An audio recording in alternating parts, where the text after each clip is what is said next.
Welcome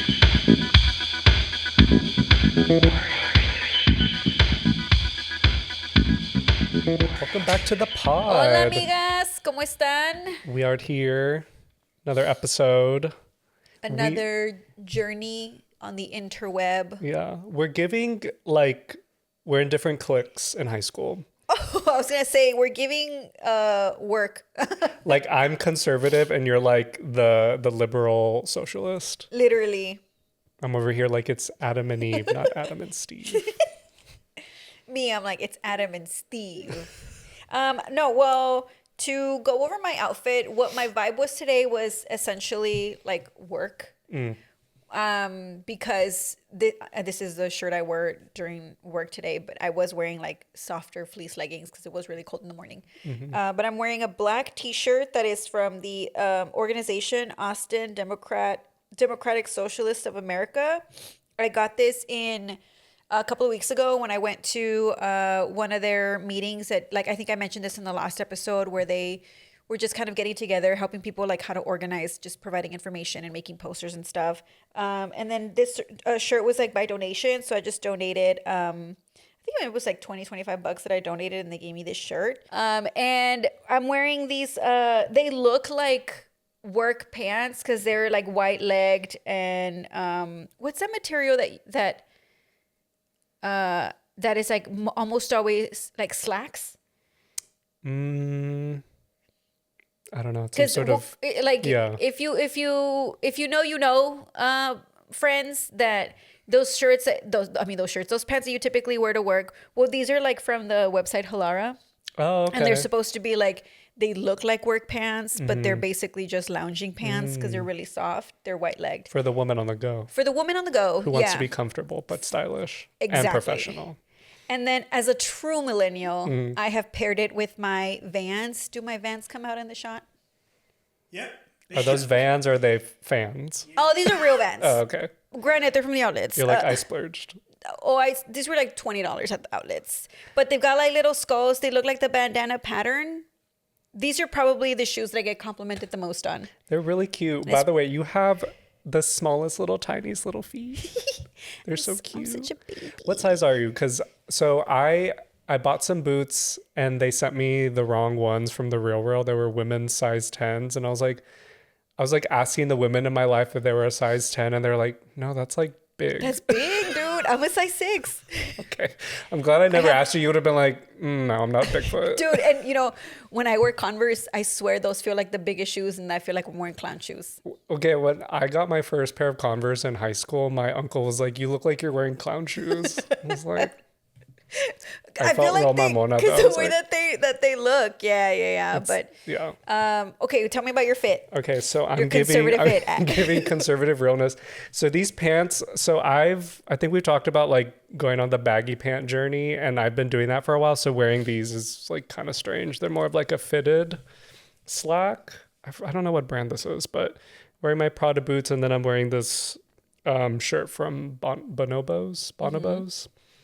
That is it warm? That looks like it's it's really... like it's not too hot because it's good material. So there's quality, and I feel like, let me touch. Yeah. Ooh, you guys, ASMR. This feels nice. There's like a similar style of shirt, like in I feel like in the fabric. That always comes up on me, like on my feed in the TikTok, where it's like, ladies, if you're looking for a shirt that's great for work, but it's so comfortable, like it's this one. And then every time I click on it, because obviously they're paid, like they're partnerships. And when I click on like the little link, it's always like $40. And I was like, no. What's the most you would ever spend on a garment? Okay, let's do categories. A blouse. And let's just say it's for work and for going out. What's... For work, I if I like absolutely need it, I feel like I will splurge on that in the upwards of like $25. Oh my God, that is so pricey. How do you do it? But like I said, you guys, I am mostly, probably like 90% of my wardrobe would be either like an Old Navy or Marshalls and a TJ Maxx. Well, because you live in Abercrombie, and I feel like Is that still expensive? Not anymore, right? They have Well, deals, right? they do. And Yeah. honestly, anywhere I go, You're gonna find the deal. I look at the clearance section first. Well, also you're tiny. I feel like in the clearance sections, there's always like small things. There's sometimes, you but find where I feel like I tend to splurge the most on is jeans, because I'm like, okay, I want good jeans, because I have gotten jeans at like Marshalls, and I'm like, oh, this is why they were at Marshalls, and they're Yeah. like, the seams a little off, the zippers a little off. There's Like, something no one always. can tell. There's always something a little off when you shop from there, but that's what you get. I mean, I guess we probably don't go out for formal events that often, but how much would you spend on like a dress that wasn't your wedding dress? I would say probably in the hundreds. Yeah. I was like, what's the last formal dress I bought? And honestly, like my prom dress was maybe about $250. Yeah. And then with inflation, who knows what It's that's like $10,000 now. But I feel like if I'm looking for something specific, that's when I am willing to like spend more than what I was originally budgeting for. So if I'm just looking, that's when I feel coda, where I'm Yeah. like, maybe not. And I talk myself out of things. I put things back. Yeah. And then sometimes also like I'll just show like Ricardo like, okay, so I have this one and I have this one. I have this. And he's like, well, maybe you should get that one instead. Or maybe this one instead. And then I'm like, okay, but this one's like $3 cheaper. Yeah. Do you listen to his advice when it comes to fashion? When it comes to fashion, no. Yeah, But like- when it comes to like, should I buy this one or instead of Uh-huh. this one? I'm already making the choices. He's just like helping me narrow it down. Right. But fashion wise, I don't think so. Although every now and then I will just, when I get dressed, I'm like, is this a fit? And every time he says yes. We should have him as content style you. Another idea too is for one of us to do your makeup. I've done during Like, the pandemic. from I did his scratch. makeup, From scratch, like base, brows, primer, lips, everything. Yes. And then maybe one day we'll put me in drag. What if you do like girl drag and I do boy drag? Let's do it. Well, I mean, these days we'll probably get arrested. Who knows? But Oh my God. Let me tell you. So Ricardo is was selling a couple things on, was it Facebook Marketplace? He was selling a rower. And A then rower. it's like that machine that like oh, y'all have one?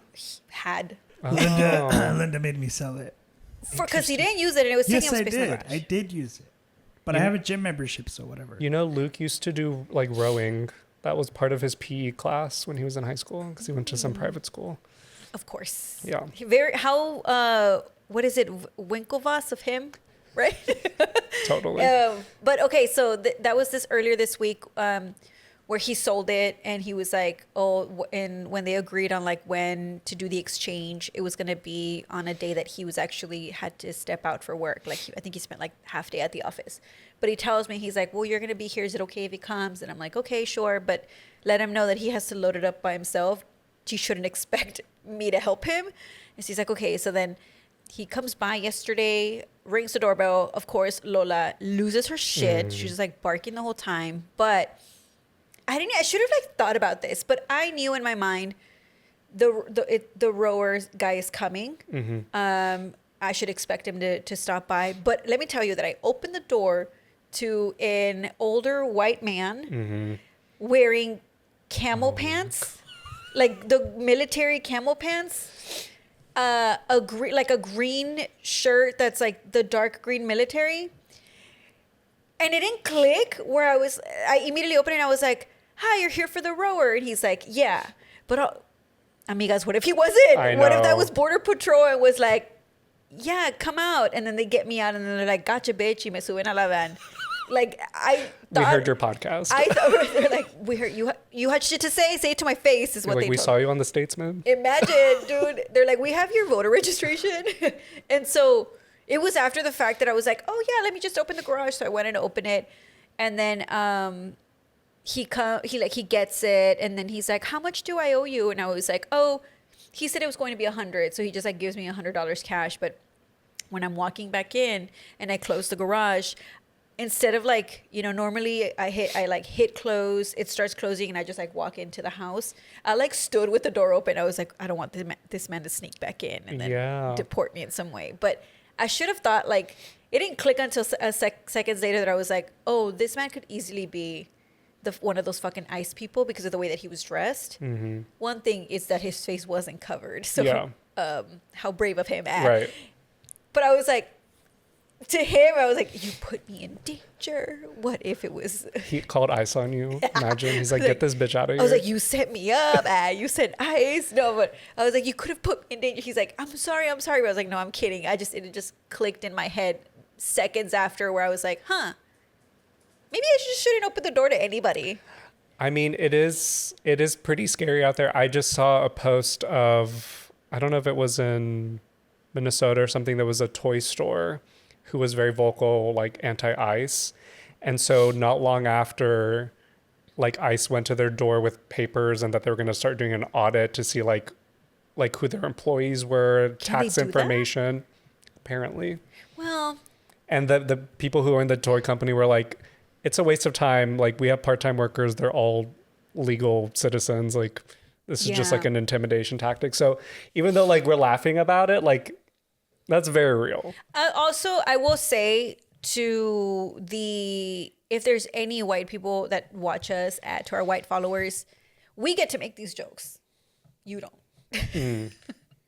Like, we get to make these jokes about potentially being deported. Why? Because this is how we're dealing with it. Because as the world is burning, I'm sending silly little emails all day long in my job. And this is my coping mechanism.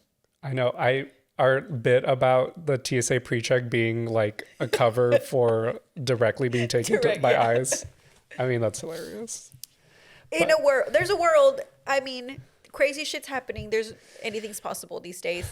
I mean, I do sometimes get scared that what we say is gonna like, you know, ring alarms with somebody and that we're gonna get in trouble for some reason, which is so fucked up to think about because we're just like talking. We're just talking. You know what I mean? I feel like, I wonder if other content creators out there who have, who maybe like have different ties to the community or like jobs or whatever, like how cautious they are about what they say. One thing is that, and I really hope this is the case, I don't think anybody that I work with knows I have a podcast. And that's okay. Yeah, like I feel like my close friends like follow and listen, but I don't feel like I recently went to Instagram and like it's not like I got any messages of people who like maybe I'm not super close to being like, you have a podcast or anything, you know what I mean? Yeah. So, I mean, we were talking about earlier how one of our posts, I was kind of disappointed that it didn't get like a lot of traction, which was the wedgie story. If you haven't gone to listen to that, please do. Because it's a good story. I feel like I've never heard anything like that before. I don't know if you have. That's like a very interesting We said it to Mark. Because Mark was like, oh, I'm going to start listening. And we're like, start with this one. We're like, yeah, listen to that one. He's like, oh, well, what's the story about? Oh, because Ricardo made a joke. He was like, oh, Linda kink shames. And he's like, wait, what happened? And I was like, oh, it's a wedgie. And he's like, oh, yeah, kink shame that. Like, so there's somewhere out there, you guys, there's a consensus that wedgies as a kink, chafas. Yeah, totally. So I was just kind of thinking about like, oh, we're not getting traction. Like, you know, I feel like I want us to go viral. Like sometimes when I post something, I'm like, did I do something wrong? Or if I'm making the thumbnails, I'm like, what could I have done different?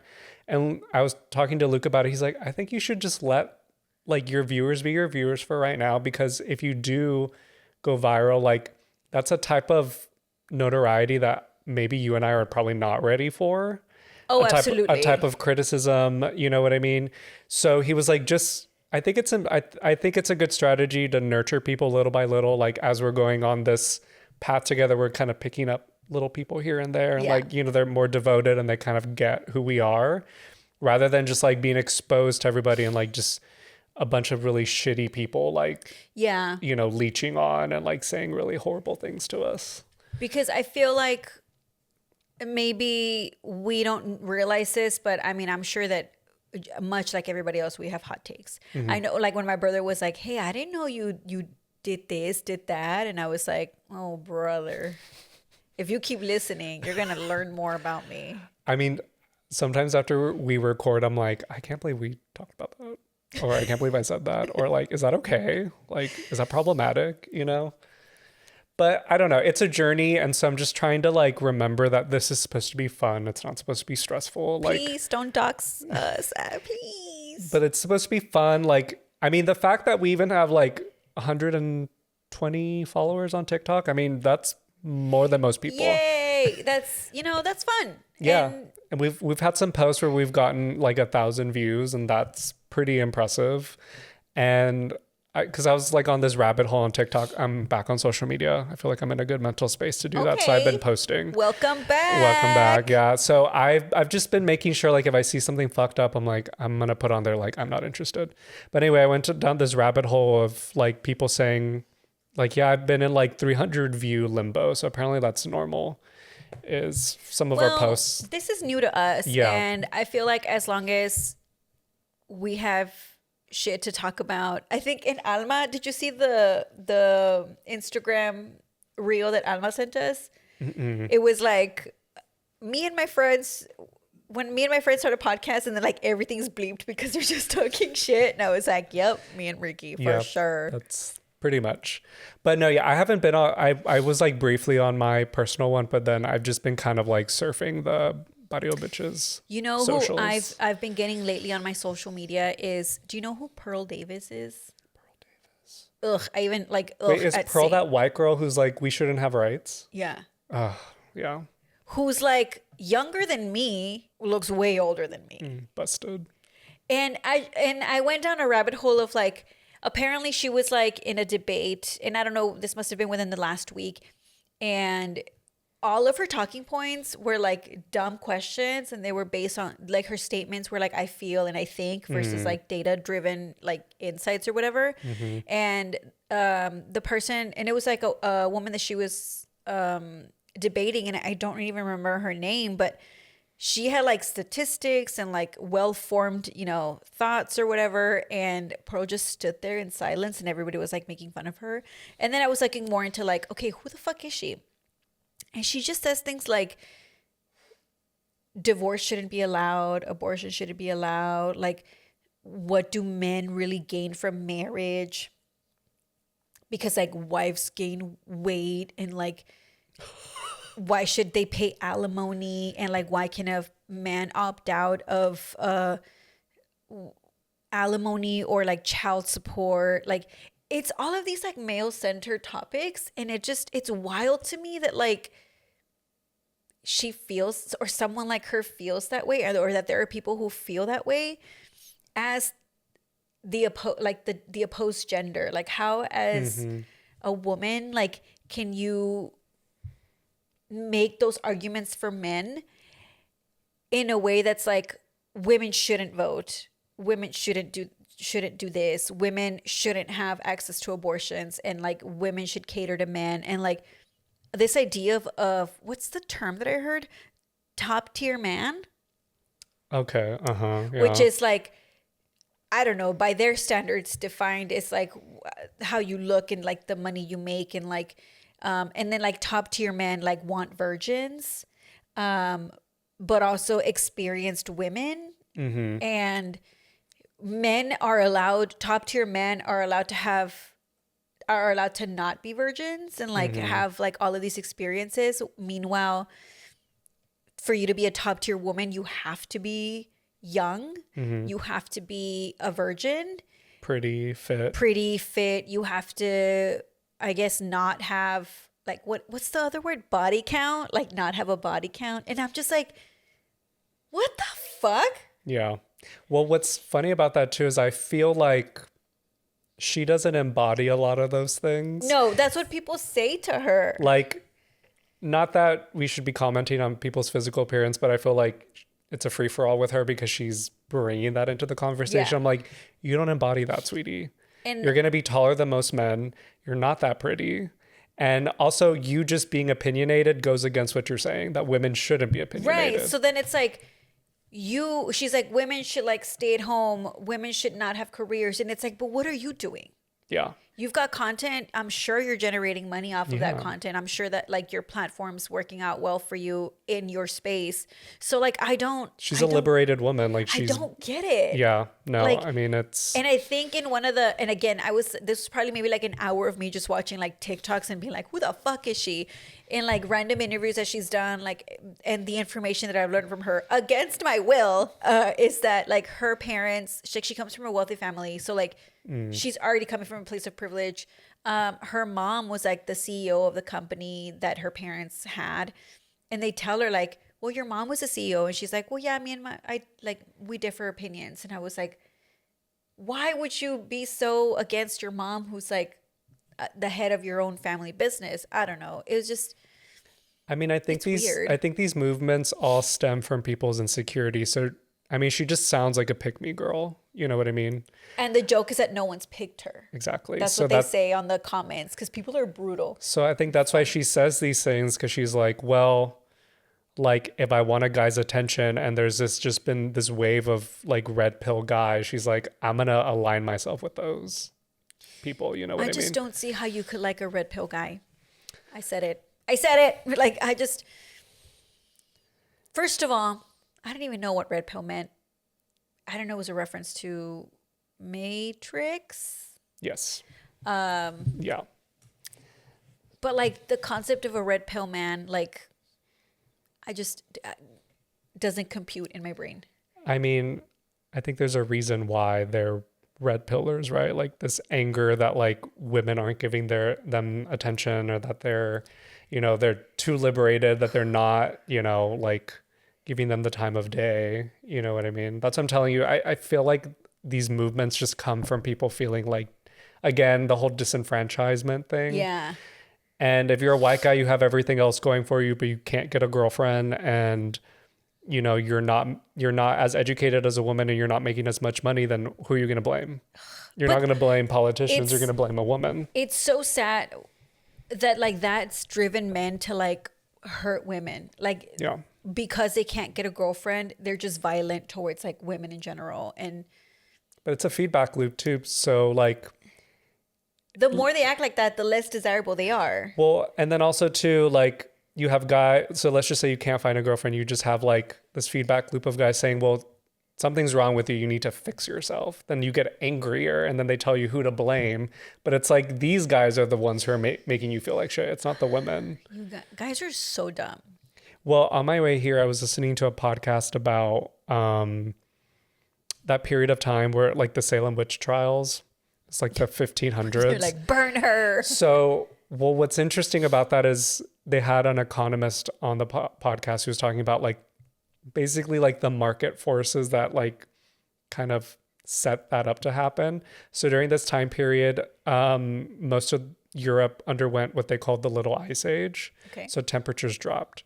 So that resulted in a lot of like farming being impacted. So you have less food, right? You have less resources. And whenever that happens, you typically see a lot of single women, because if you're having trouble feeding yourself, or if the economy is just not doing great, you're probably not going to get married. Right. At that time too, you see like this was like when Gutenberg did the printing press. Mm-hmm. So you have this like explosion of men with various opinions about women and witches, and conflating the two and writing misogynistic things. And you have this like basically perfect storm where, because the weather is really shitty, you know, you can't feed yourself as well. You're not getting laid. There's wars, you know, you see all these women who are kind of on their own. Having their own community? Yes, but at the time, like if you were like an older single woman, you were kind of seen as like a leech on your community, because you had to be taken care of because you didn't have a man to take care of you. Okay. So we've just seen it throughout history whenever this happens, that there is an uptick in violence against women. And so at the end of the podcast, they were talking about, well, it's eerily similar that right now, you know, we have like climate change, we have economic situations that are like causing a lot of people to be stagnant. You have a lot of women who are more liberated, not getting married. And so you see this like surge in like men hating women. And so the podcaster was like, well, what do we do do we wait it out? Is there any way to combat this kind of like social media presence, this like continuous messaging? He's like, honestly, yeah, you have to like wait it out. You have to hope that the economy will get better, that like people will be taken care of, that people will like, you know, maybe get married, whatever, et cetera, et cetera. And so it didn't end on a good note, but the whole point was that like, yeah, whenever you have like a bunch of single men, they tend to take out their frustration on women, unfortunately. Again, and a phrase that I've heard and have said before, like, if men suffer in silence, why do we always hear about it? Why can't you guys just fucking suffer in silence and like fuck each other? I don't know, like leave us alone, you know, like leave the women alone. Yeah, no. So that was a very eye-opening conversation on my way over here, and I was like, damn. Yeah. But well, I do want to introduce word of the day, and I think let me see if I remember the definition is liosa or lioso, and that means messy, complicated, tangled, or a troublemaker. Liosos, todos los pinches hombres.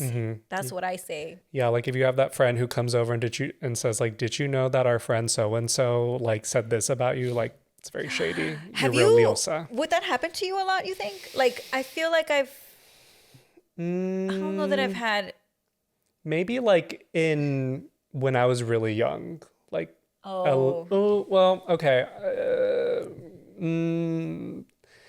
more recent actually, yes. And so that kind of ties into the conversation we had on the last episode about like ghosting friendships. Oh, that right. was kind of like that. I've had in the past, like, and I think this is, if I'm gonna tie it more to like messy, lioso, liosa, is that in between two friends who, like two friends of mine, one of them told me that the other had made a comment about me, which wasn't a nice comment, like a mean comment. And when they told me that, well, my feelings were hurt, and so I was mad. And so then I held that against this other person for the longest time until finally me and that person talked about it. And I was like, well, you want to know what also, you know, added to, you know, my resentment or whatever, is that so-and-so told me that you made these comments about me, and they really hurt my feelings. And from then I just sort of like had that note in my mind. And then that friend was like, I never said that. This person said this. And so I was like, oh, okay. There's like levels to it. There's levels to it. You never know. I mean, it's all hearsay, right? But to be messy like that, and this was so like 2015, 2014 kind of shit. That's hopefully something I don't have to deal with now, because first of all, we're 30, we're in our mid 30s, and who has time for friendship drama? That was kind of my thought whenever I was like letting go of like these specific friendships I was talking about, because I was like, we are grown. Like, why are we acting like we're in high school? Like, that's not a friendship if we're just talking about each other behind each other's back. You know what I mean? Like, that's not a friendship. No, it's not, because why would you talk behind each other's back? Like, there shouldn't really be a reason. Okay, so on the topic of pick-me girls, and then what we just talked about as well, how do you feel whenever you hear a woman say that, like, I'm not friends with girls or other girls because I've been hurt by them, and girls are really shady? Like, how does that make you feel as a woman when you hear another woman say that? I feel, I think that's pick-me behavior. Do you think part of it is true? Like, do you think do you think maybe girls are like more drama? Sure. Yeah. More than men? No. Are you kidding me? Men are just as dramatic, but I think we show it in different ways. But for the comment to be, I'm not like every other girl, or I don't have girlfriends because they're so dramatic, or like they're too complicated, like that feels like the cop out. That feels like, to me, that tells me, oh, you've never had a female friendship last long. You're the common denominator. Yeah. That's kind of how I feel about the fact that I don't have like and any gay friends, I guess.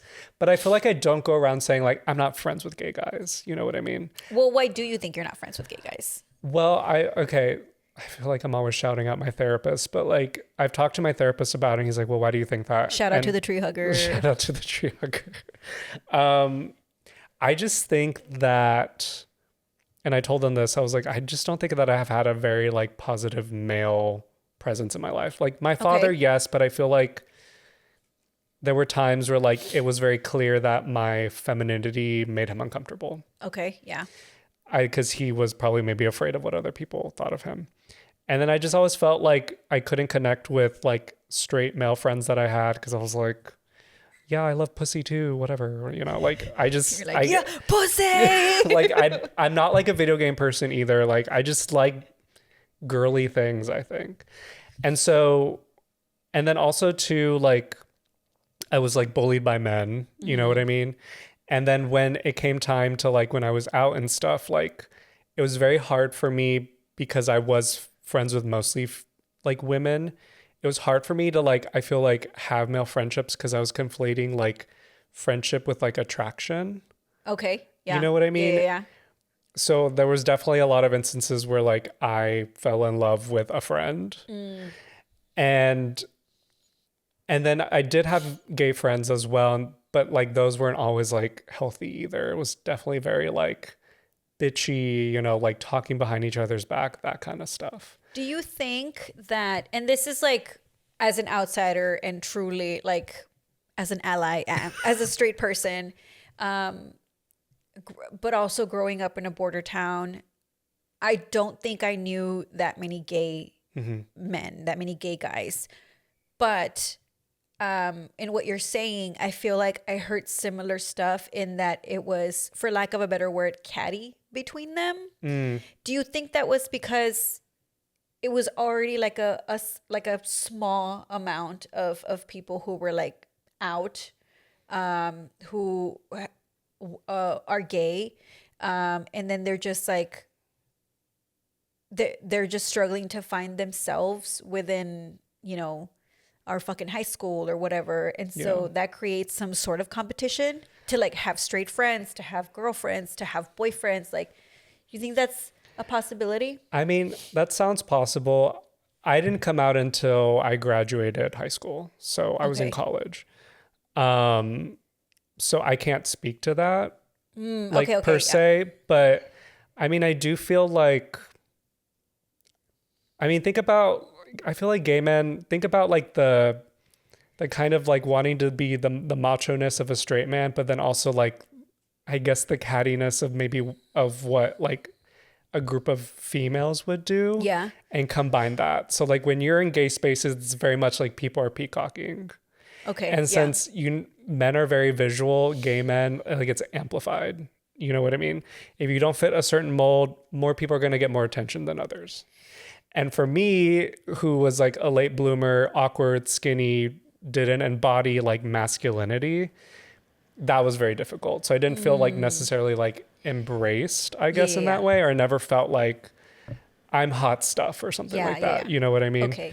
So like even now, like I was talking to my therapist. So whenever we talk about trans people, you know how trans people are like, well, I do hormones because what's it called? Gender Affirming. affirming. Okay. Like I do this to be gender affirming. And I feel like people miss the mark when like straight men do it. Like if you're taking testosterone, that's gender affirming care. Everybody gender affirms. Everybody does it. Me wearing makeup is gender affirming. Yes. Me doing whatever I A want to push-up do, bra. it's gender affirming. Men taking steroids, taking testosterone, men grooming themselves. Like you've seen those men with like the fancy beards. That shit is gender affirming. Like everybody does gender affirming. So like, Yeah. yeah, it's only heightened when the other Yeah. does it. Yeah. Right? So, and I feel like within the gay community too, I feel like there's a lot of, I mean, I'm sure you've heard it before that like the most toxic group within the gay community is like the white man, the attractive white man. And I feel like for me, and I've never said this out loud, I've like kind of realized it with my therapist, is like, I feel like I've always been like trying to attain masculine whiteness because I know that equates to power because I'm the opposite. Yeah. I'm not super masculine. Like I don't have huge muscles. I'm not 6'4". You know what I mean? Like I'm not super white looking, but I'm not super Mexican. So I'm like in this weird, like multi-ethnic thing where But like, I mean, you are Mexican. yes. So like, I feel like I was trying to change myself to look more white, to be more masculine because I feel like for most of my life, I haven't had what I think of as power.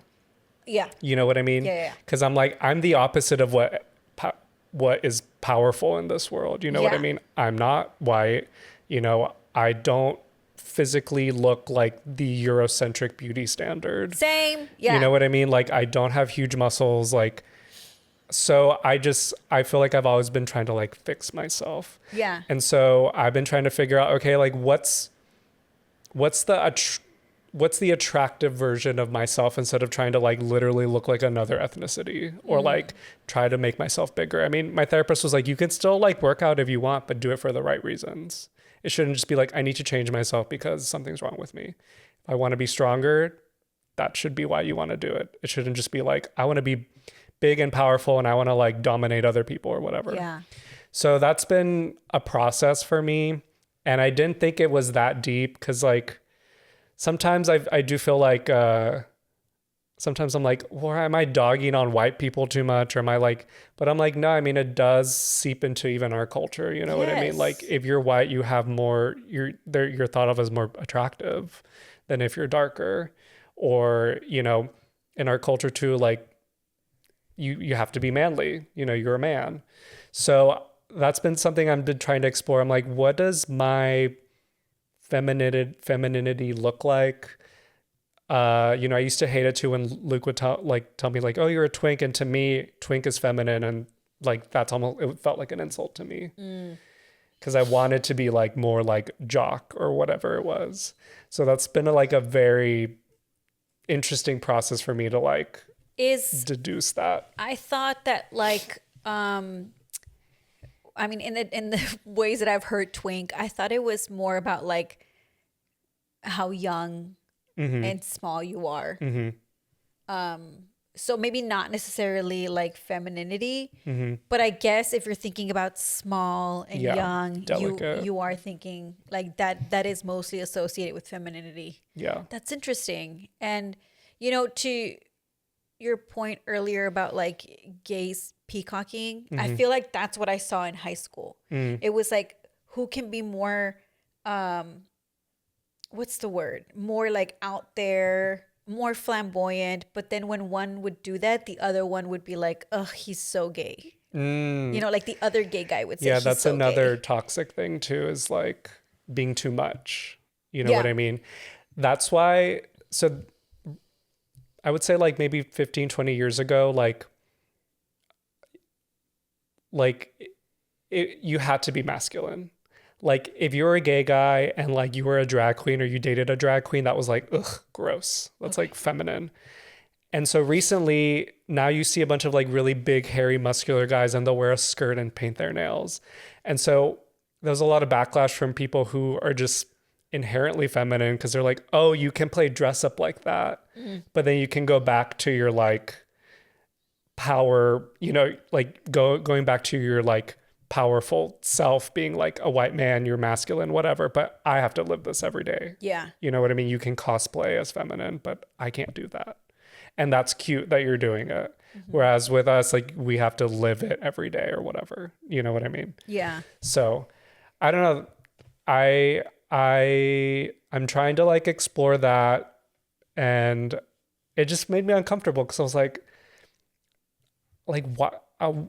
Like I'm Mexican. Why do I want to be white, or why do I want to look like this? You know, it was just like uncomfortable for me to realize I'm like, oh, like I literally don't even want to be who I am. Yeah. Or look the way that I look. It's also just what's been ingrained in us and like assimilating, right? Like that's why there's a bunch of Latino people who grew up not speaking Spanish, because it's like, no, you have to speak English. And then when you're in work settings, who are you seeing in these high positions? White men. And I mean, I've jokingly said before that I need to have the confidence of an old white man so that I can move forward. But it's more like that's what we have to think about for like that's why it's so ingrained because like literally these are the people who are in positions in these power positions in these like I mean, I hate to say it, but they're our oppressor, and when they're our oppressor, that's all we look up to. Yeah. Even though we don't want to. Do you feel like growing up were you like, I wish my skin was lighter, I wish I had colored eyes?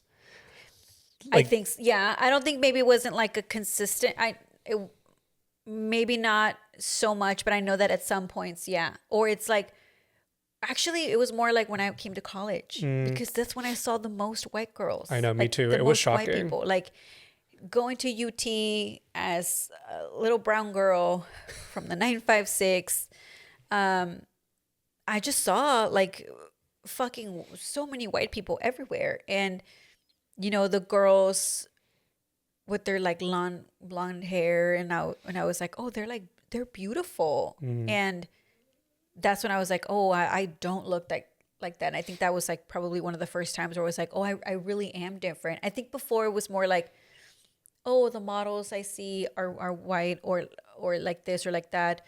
The people I see on TV are like white and like this. But when I came to UT, I was like, oh shit, I'm surrounded by so many white people. Yeah.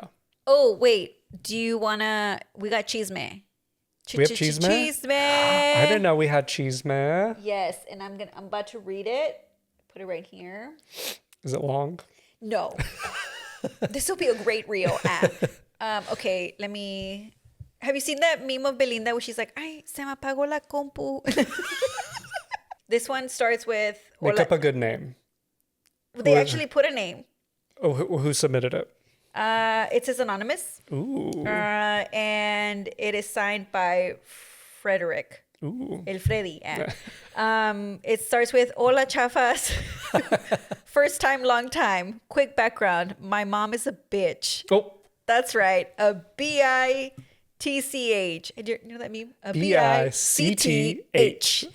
And she wears that bitch patch. Say bitch patch 5 times real fast. Like a badge of honor.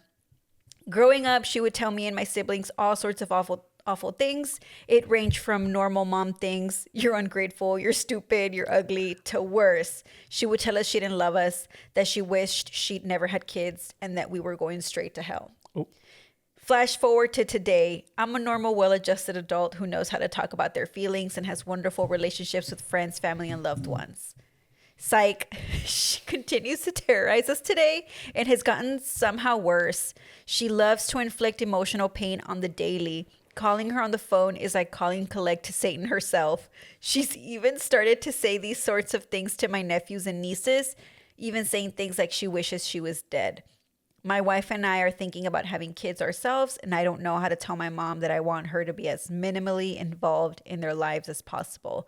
After all, you can't teach an old bitch new tricks. Signed, El Freddy. Wow. That's the kind of mother I want to be.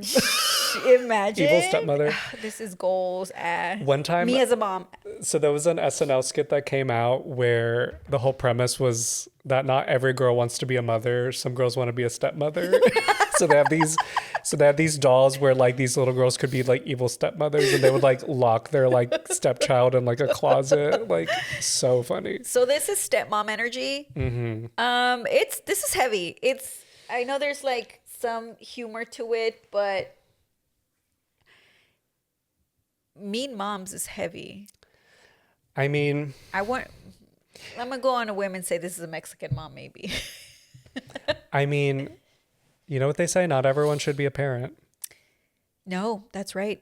Especially if you just haven't developed the emotional maturity to be able to like deal with your own emotions, let alone dealing with like another human being's emotions. You know what I mean? I feel like those things are like saying like she wishes she was dead or whatever, like that's Manipulation. That's manipulation, but that's some like self-hatred right there too. I don't know. I'm lucky to not. Okay, so I will say that when I was growing up, my mom was also kind of a mean one. But I think a lot of things changed us. One, when my dad passed away, it was really rocky between us because we were both grieving. Mm-hmm.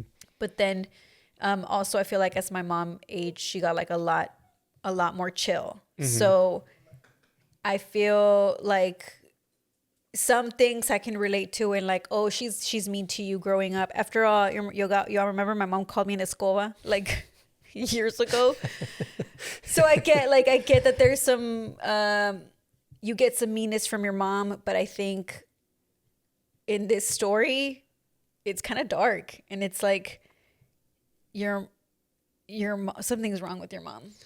Well, I mean, I don't have a relationship with my mother like that, but I've heard of other people basically with similar situations, and it's I guess I can't imagine this just because I've never had to deal with it, but like cutting off contact seems to be very important, or at least something that even therapists are like, if this is causing you harm, you should probably consider breaking that relationship off, which I mean, even if you probably hate your parents, I'm sure that's still difficult. You know what I mean? I can't imagine doing that now, with my family, but to go like no contact. Yeah. Because I mean, I feel like biologically, chemically, there is an attachment to your parent, even if you hate them. You know what I mean?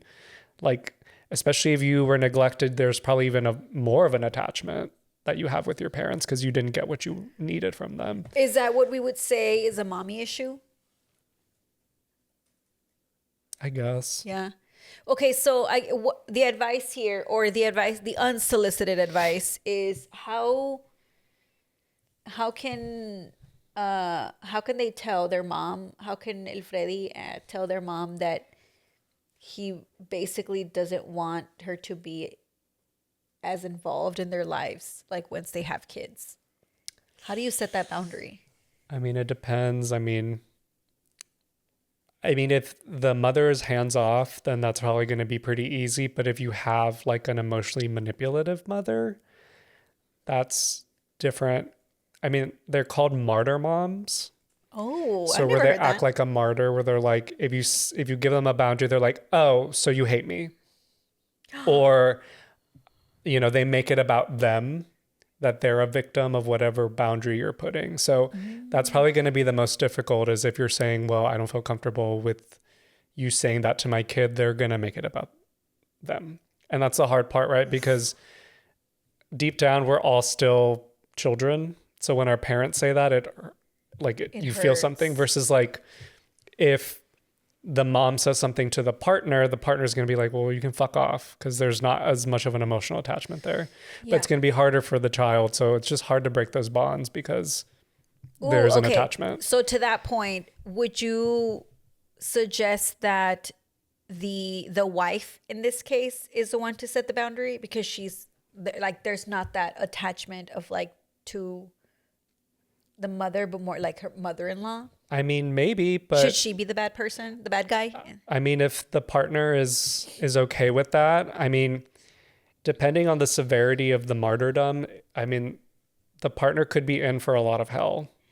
It could be like every time they go over, it's a bitchy comment here, a bitchy comment there. So it's going to have to take like a very strong person to be able to like deal with that. Why is it, and I feel like in general, why is it always like such a contentious relationship between like mother-in-laws? I don't know. And not father-in-laws. Is it because father-in-laws are just so passive, they never do anything? Maybe.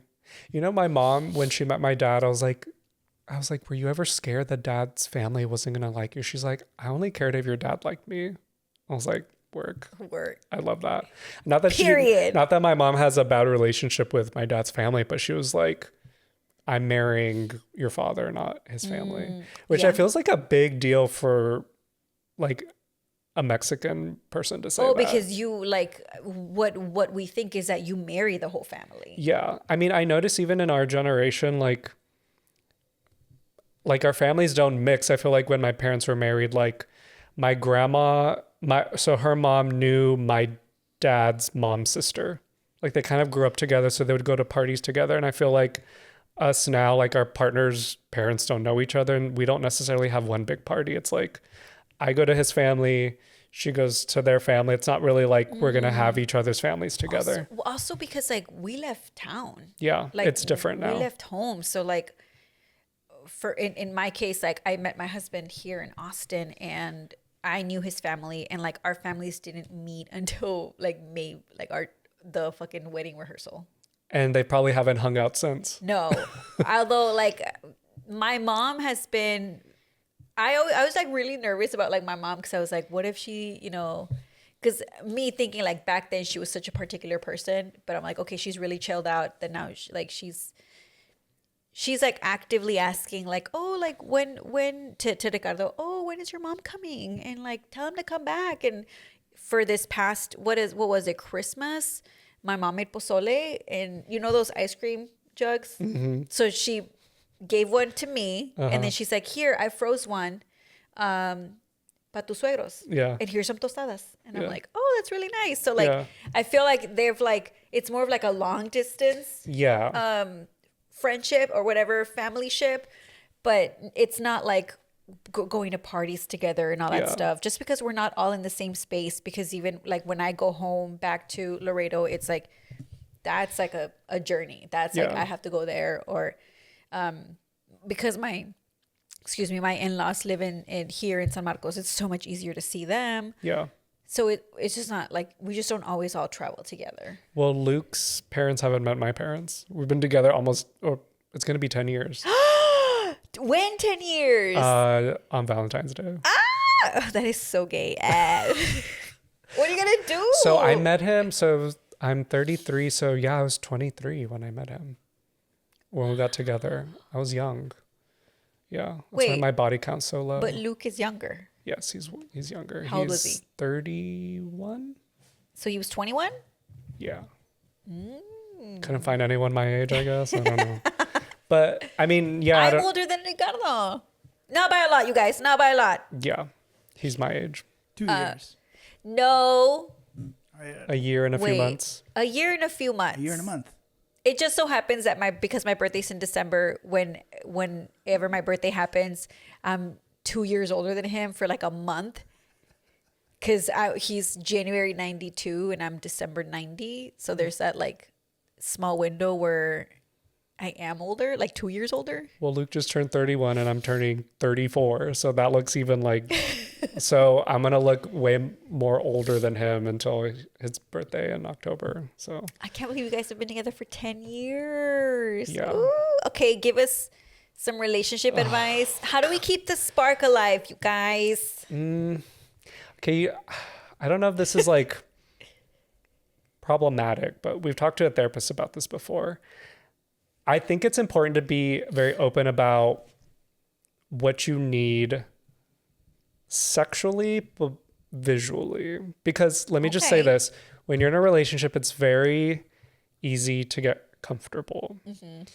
So that means maybe you don't dress up as much or, you know, you kind of don't do this or that. And so I remember going to a therapist with him and we were talking about this and I was like, I just feel like we're taught like when you marry somebody or you're with somebody, you accept them as they are and like you both get dumpy together and for better or worse type shit. And he was like, no, he's like, you guys should like grow together, like, because sex is important. If like you feel like you can't be intimate with this person because maybe they're not wearing deodorant anymore or showering, like it's okay to talk about that kind of stuff. It doesn't mean that like you think they're a bad person or whatever, because I do feel like if you get resentful of your partner because maybe they weren't the same size anymore or whatever, then that gets really toxic because then you end up like cheating on your partner. You're trying to find somebody else. So what I like to say is like, I feel like you need to be each other's like fantasy essentially as you get older, because I feel like a lot of people go for like, we're going to have a threesome or like, what if we're open? And it's just like, that creates complications. And if you're already having a lot of like marital strife, then if you find the new shiny thing who's giving you all this attention, then you're going to lose focus on your relationship and you're going to go for this third or this guy that like you started like dating or whatever. Interesting. Yeah. On the topic of open relationships, how does that work? Like, not for me, you guys. I'm not saying that. I'm just like, as a concept, I'm like, I can't imagine that that doesn't end in a bad way. Well, but this is me speaking from full ignorance, from full conservatism. No, like just like from not knowing, and that's not something that my husband and I are interested in at all. But it's more like when I think about that concept, I'm like, this has to get tricky, right? well, Is okay. it- Do you am I know who Bob the narrow-minded? Do you know who Bob the drag queen is? Yes. Okay. So Bob the drag queen has a partner that they have been with for a while. Probably like maybe the same amount of time that Luke and I have been together. Their partner has a partner. And then Bob has another partner, and that partner has a partner. But they're not all together. No. Okay, so it's like a chain. Yes. And then he also, I believe, owns a home with each partner. All right. Well, clearly, like that's way above our pay grades over here. But like, It works for them, apparently. I guess some people are just very like, sex is sex and emotional is emotional. And I don't think I can do that. I don't think I can do that either. Personally, I mean, I think that's the reason why my body count is so low. And I've talked to a therapist about this. I'm like, I feel like gay guys are fucking each other all the time. Like, why didn't I do that? He's like, because you probably seem like you needed something more than just like, hello, stranger, let's fuck now. Like, I needed something. Yeah. Because when I think about the guys that I hooked up with, I feel like it wasn't just straight fucking. Like, we either went like to go eat somewhere, like we talked before. So, because you wanted a relationship. Yes, but in those moments where I was just like hooking up with guys, it was at least like, I just need to know you're like interesting in some way before we fuck. Oh, yeah. I don't know. Yeah. Like, at least there's some banter, there's some flirtation, then we fuck. It's not just like, There's got to be some substance. it's not just like, oh, I know you're like 6'2", you have a huge cock and you're going to come fuck me and like, that's it and Woo! leave. Like, that's not, like, I at least needed to talk to the person. You're like, do you have brain cells? Let's talk real quick. Yeah. I will say for about a year, I had the mentality of a man. So there was no conversation. You're like, just come over. No dates, nothing. Why? They didn't deserve my time. Well, I think you're also an interesting case because you had been in a relationship for a very long time, very young. Yes. Yeah. Womp womp. Boo on that one. And yeah, I feel like after a big breakup, you always think that you're never gonna find love and you're gonna be alone forever and no one's ever gonna love you the way that this person loved you, which, mind you, that was not love. Like rose-colored glasses, you guys. It might have been love at some point, but towards the end, that was straight up disrespect. And so it's crazy how you feel like that. And I remember like I had this like Tumblr when I was a Tumblr girl once, and I had this like I was reading this old post that I made years ago where like I was so sad and I was crying to my mom, where I was like my heart hurts, mom, my heart. And I remember she told me, no dejes que se te encierre el mundo. And she was like, Diosito no quiere que te quedes así. Like, God didn't intend for me to be sad. And I remember being like, Mom, that doesn't help. Like, crying. And every now and then I think about that and how she was so fucking right. Because my world crumbled. And then eventually I was like, who cares? Yeah. So what? Like, I need to grow. It's honestly like the way that I flourished and that I was myself, going from somebody who, wouldn't want you to wear makeup, wouldn't want you to wear crop tops, like wouldn't want you to like hang out with girls and be drunk. Like, so he was like, when you look back, he was controlling. But more like manipulative in that way. So it wasn't like overtly like, I'm not gonna let you do this, but like it was in the comments of like, I don't want to kiss you because you're wearing makeup, like that type of shit. Is that borderline abusive? No, it was abusive. Okay, yeah. I could go into all of the abuse, but I don't want to get sued by Blake Lively. But yeah, like, so from that, I was like, I need to do what I want. I need to do things for me. And so there was a moment in my life where I was like, I'm going to be a fuckboy. Because if all I want to do is meet guys and, you know, hook up or whatever, I'm going to do that. I just can't believe Ricky took you on even though you had a body count. Dude. You're not a high value woman. I forgot he was listening. No. You're not a high value woman. You know how you said you used to think like a man? Yeah. I wish you would think like a man now. Oh.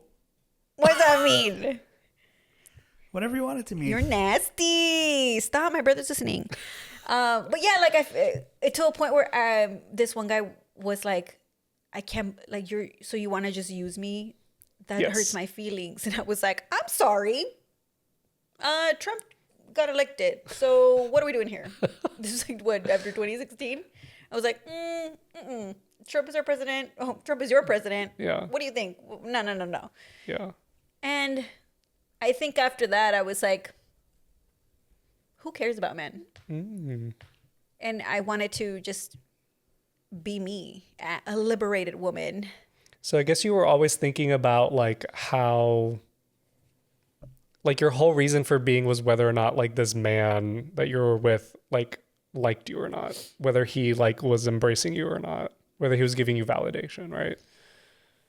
Like you were always doing something for a man. Oh, yeah. So it was like, it was so much, it was very surface level for me. Like it wasn't that deep. I definitely knew that I was not looking for a boyfriend. And that when you say shit to men, like when you say that to men, they get their feelings hurt. It's shocking. Yeah. And I remember I was like talking to a guy who like had kids, and he was like, do you see yourself like being a stepmom? I was like, I'm a 24. Like, are you kidding me? Like, no. And I feel like, you know, because we would like text, and I was just, you know, mala seguir la corriente, because I was like, oh, I'm bored. Someone's texting me. But when he would say shit like that, I'd be like, no. What the? First of all, no. Yeah. And he'd be like, oh, like, do you think you're mom material, stepmom material? And I was like, I don't want to be the mom who stepped up. Like, no thanks.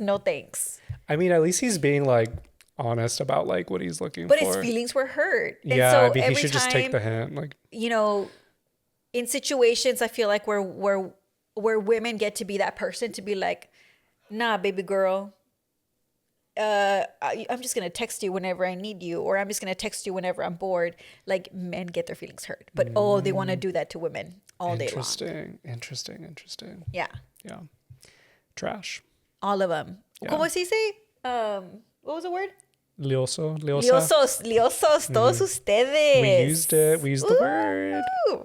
Well, I think that's another podcast on the books. Another one for the books. We talked about pick me girls, pick me boys, social media, Eurocentric beauty standards, messy mother/mother-in-laws, step mothership, stepmotherhood, body counts. Well, my heart goes out to the listener who sent out that message, and I hope that this person can definitely enact those boundaries if they can without it being too messy. It's important to set your boundaries in general, in your friendships, in your relationships, in family, at work, honestly, everywhere. So do what's best for you. Yeah. All right. Thank you, everyone. Thank you.